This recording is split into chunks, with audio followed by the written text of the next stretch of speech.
৮ বছর পর কাকিমায়ের হাতের রান্না খেলাম। হ্যালো এভরিওয়ান, আসসালামু আলাইকুম, welcome to my page. You are watching Priya's world. আমার বাপ চাচারা 5 ভাই।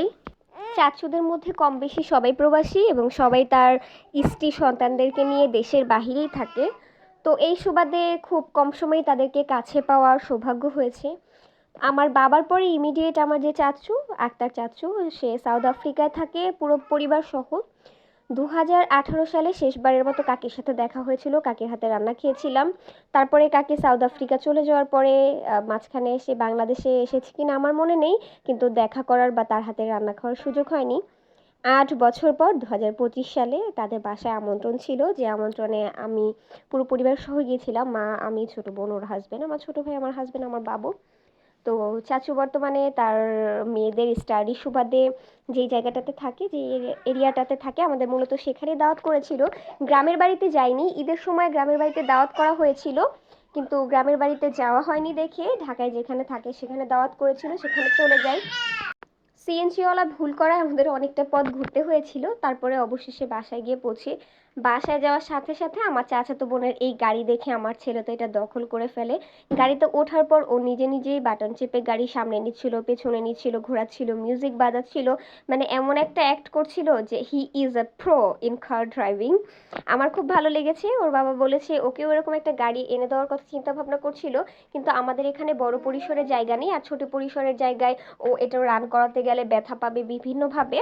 যাই হোক, আমার বাবা সোনাকে সবাই অবশ্যই মাশাআল্লাহ বলতে ভুলবেন না, কারণ বাচ্চাটা খুব পরিমাণে অসুস্থতা গিয়েছে, টানা 6 দিনের জ্বর। আর এই যে হচ্ছে এটা আমার লুক, এভাবে গিয়েছিলাম। মেকআপ ভিডিও নিব কিন্তু সময় পাইনি। লুকটা যদি কারো ভালো লাগে কমেন্ট করে অবশ্যই ভিডিও দিব।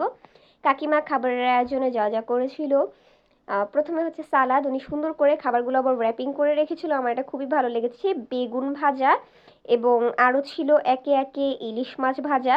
মানে কাকিমা বলছিল উনি নাকি কি কি আইটেম করবে ভেবে পাচ্ছিল না, কিন্তু আমি খাবার খেতে বসে আমার পছন্দের কাকিমার হাতের রান্না করা করলা ভাজি অনেক মিস করছিলাম।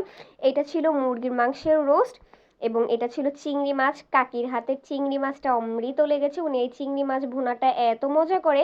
চাচু অনেক প্রশংসা করছিল খাওয়ার আগেই, খাওয়ার পরে প্রত্যেকেই প্রশংসা করেছে। আমি আগে গেলে অবশ্যই ভিডিও নিতাম।